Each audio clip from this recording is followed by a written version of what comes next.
Pemirsa, dari total 15 milestone yang disiapkan pemerintah Provinsi Sumsel, rencana pembangunan Pelabuhan Samudra Tanjung Carat memasuki milestone yang ke-13 atau masuk dalam tahap konsorsium pendanaan kerjasama dari badan usaha.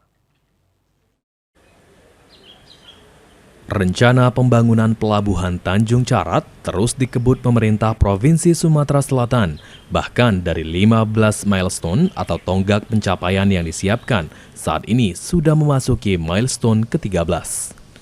Asisten 2 Bidang Ekonomi Keuangan dan Pembangunan Setda Sumatera Selatan, Basyarudin Ahmad mengatakan, pada milestone ke-13, rencana pembangunan Pelabuhan Tanjung Carat memasuki konsorsium pendanaan kerjasama dari badan usaha. Rapat intensif dalam pembentukan konsorsium antara Pelindo sendiri, SPI dan SEG untuk membentuk joint venture. Nanti setelah ini, setelah tahu porsinya masing-masing, baru kita akan membentuk special purpose vehicle atau disebut dengan badan usaha pelabuhan. Yang tentunya ini yang akan menjadi yang akan membangun dan juga mengoperasionalkan pelabuhan.